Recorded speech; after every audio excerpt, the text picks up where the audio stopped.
Agora o que a gente vai ver aqui nesse site, né, W3 School, vai ser os tipos numéricos em Python, né? Tipos numéricos.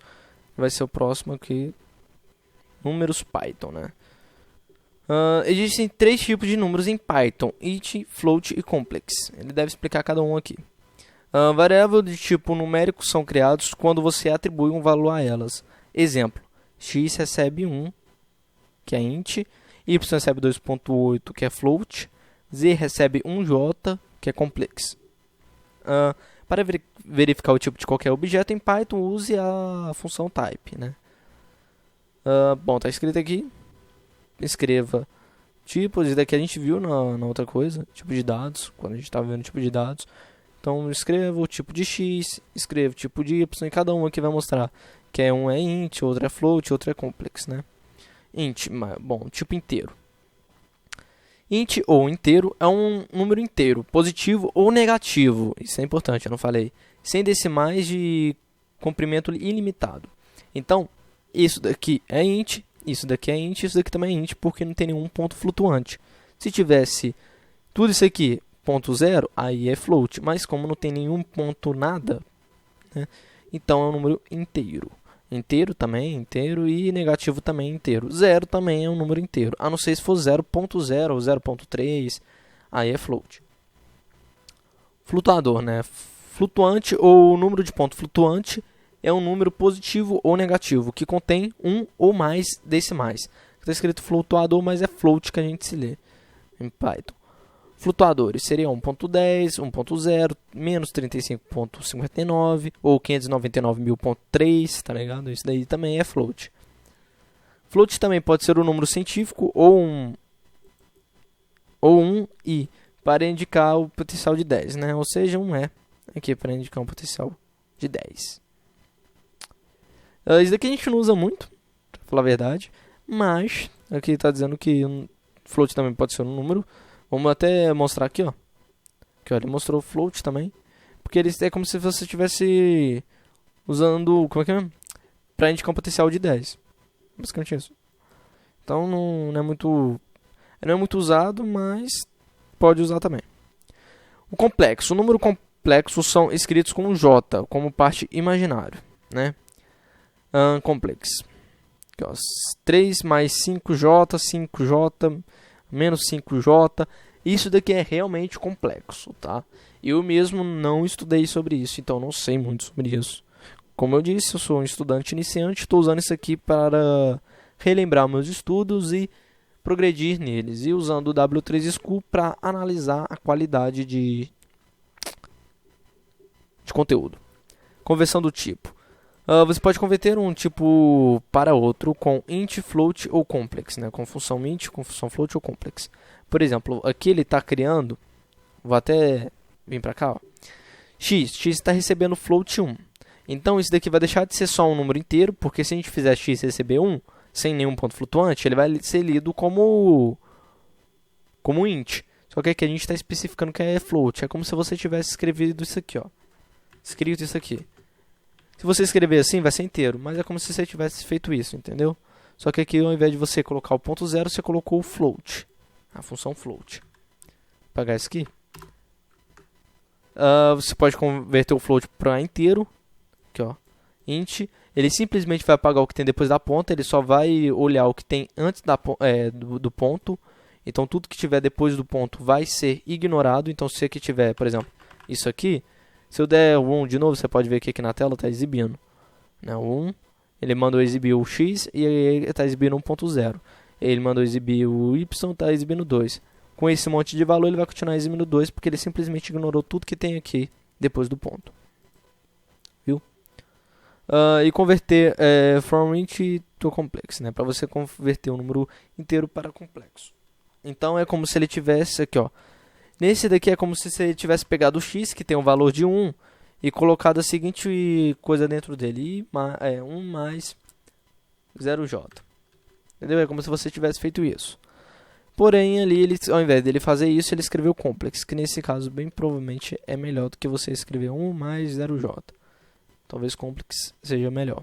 Então, print escreva x, aí escreveu que ficou 1.0, ele escreveu y, que é 2, não sei o que, virou apenas 2.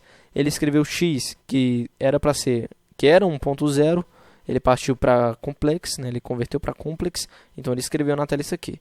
Mostrou o valor de cada um, o tipo de cada um. O primeiro é float, o primeiro é int, o primeiro é complex. Então é basicamente isso que ele fez. Número aleatório. Isso daqui não acho que é importante para agora. Isso daqui é mais para quando você for fazer algum exercício em Python e usa, provavelmente já vai estar em if, else ou sequência, né? Às vezes você vai estar estudando estrutura de sequência ou estrutura de repetição, né?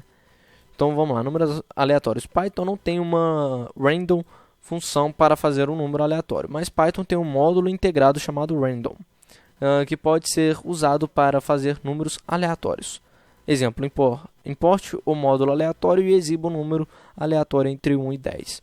Então ele vai estar importando o módulo random e vai estar passando a função que está dentro do módulo random, que se chama range entre 1 e 10. Aqui, ó. Vamos fazer isso então. Eu vou dar um import. Isso quer dizer o quê? Opa, com letra minúscula. Isso quer dizer o quê? Que eu vou importar uma biblioteca, várias funções, né? E essa biblioteca se chama random. Dentro dessa biblioteca, eu vou mandar escrever na tela random. Acho que é com M, né, no final, isso. Random. Aí você vai pegar essa função que tem dentro de random, range. Calma aí. Aqui, ó. Range. Ou seja, você importou random, uma biblioteca chamada random. Aí você mandou escrever de dentro de random, pegou uma função. Depois desse ponto significa que você passou uma função que tem dentro de random e mandou essa função fazer tal coisa, né? Nesse caso, o que essa função faz? Ela pega um número aleatório de um número escolhido até tal número. Por exemplo, se eu fizer 1,10, ele vai escolher um número aleatório entre 1 e 10. Vamos lá. Aqui, ó, ele escolheu 5. Você pode ver que se eu executar de novo sem mudar nada no código, ele vai escolher bem provavelmente outro número, já que é um número aleatório que ele vai escolher. Essa função ela faz isso. Aqui, ó, 7. Então você importa random, manda escrever random, passa a função range e coloca aqui, né, as suas escolhas de números que você quer que seja aleatório. A nossa referência do módulo aleatório, você aprenderá mais sobre o módulo aleatório. Então vai ter uma parte aqui que vai ser só sobre o módulo aleatório. Módulo. Provavelmente deve ser aqui nessa parte. De módulos que deve cair coisa de módulo aleatório. Vamos entrar aqui para a gente ver, que é o módulo referência. Fica aqui bem para baixo. Depois a gente estudar módulos, a gente vai para módulo point. Aqui no finalzinho a gente vai ver vários tipos de módulos. Aqui, ó. Aqui no final a gente vai ver, vamos ver, módulo aleatório, módulo de solicitação, módulo de estatísticas, módulos matemáticos e o módulo CMAT, que também é de matemática. Vamos lá. Agora vamos fazer uns exercícios aqui de números, né? Que vai ser de tratamento de números. X. Insira uma sintaxe correta para converter x em um número de ponto flutuante, ou seja, ao invés de ser 5, que é int, vai ser agora esse x vai passar a ser de float. Então eu vou escrever simplesmente float. Vamos mandar a resposta aqui para eles. Correct. Esse daqui agora eu tenho que passar a converter para inteiro, né? X é integer. Então tá 5.5. Para ele ignorar tudo que está depois do ponto, eu vou simplesmente colocar aqui int. Acabei solucionando. E esse último exercício aqui é para converter para complex, né? Então a gente vai fazer esse número aqui agora deixar de ser inteiro e ser complex. Simplesmente escreve complex. Correto? Feito isso. Agora a próxima coisa que a gente vai estudar vai ser sobre string, né? Não, o próximo vai ser casting. Vai ser esse aqui, ó. Especifica um tipo de variável. Não, isso daqui a gente já pode ler isso aqui agora mesmo. É exatamente o que eu fiz aqui, para especificar o tipo de variável. Que é específico um tipo de variável. Pode haver momentos em que você deseja especificar um tipo de uma variável, e isso pode ser feito com elenco. Python é uma linguagem orientada a objeto e, como tal, usa classes para definir tipos de dados, incluindo seus tipos primitivos. A conversão em Python é, portanto, feita usando funções de construtor int. Constrói um número inteiro a partir de uma literal inteiro. Um número flutuante removendo todos os decimais, ou seja, tudo que está depois do ponto. Ou um número literal de string, desde que a string represente um número inteiro. Isso é bem interessante, que eu devia até ter mostrado. Supondo que eu faça, né, exatamente isso aqui, que eu já dei várias vezes exemplo, entre aspas 5 e mande exibir na tela o valor de 5. Se eu fizer isso, né, o tipo de 5, na verdade, type. Se eu mandar exibir na tela o tipo, vai ser simplesmente str. Mas se eu quiser passar isso daqui para int, ao invés de eu simplesmente, sei lá, você não quer tirar as aspas, supondo-se que você não queira tirar as aspas, você pode fazer x receber. Não, você pode fazer y receber int de x. Opa. E mandar exibir na tela o tipo de y. Aí ele vai exibir int. Mas isso só vai dar certo, só deu para converter para inteiro se for um número. Porque se for uma letra, qualquer letra que seja, H, vamos supor H, se for uma letra ele não vai conseguir converter, já que não é um número, né, é um alfabeto. Deu um erro aqui. Feedback, valor, erro, inválido literal int, ok. Aqui, ó, float constrói um número flutuante a partir de um número inteiro, um literal flutuante ou uma literal de string, desde que a string representa um flutuante ou um inteiro. Então, a mesma coisa, você pode fazer, passar isso daqui para int, se tiver 5.0, entendeu? Ele vai fazer isso também sem um inteiro. Aqui, ó. Ah, não deu para passar porque ele leu esse ponto aqui como um texto. Mas agora se eu colocar 50 vai dar, entendeu? Mas eu consigo fazer ele passar isso para float, já que na hora que ele estiver lendo, ele não vai ler o ponto como texto, mas sim vai ler o ponto como ponto flutuante. Pode ver?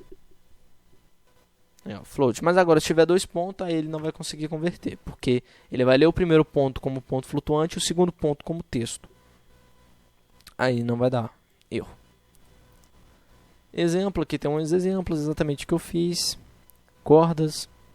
Tudo que eu fiz ali basicamente tem aqui depois, né? Mais explicado. Então beleza, agora o próximo vai ser o que? String. Falar sobre cordas, pá. Bom, então é isso. Próximo a gente vai ver sobre string.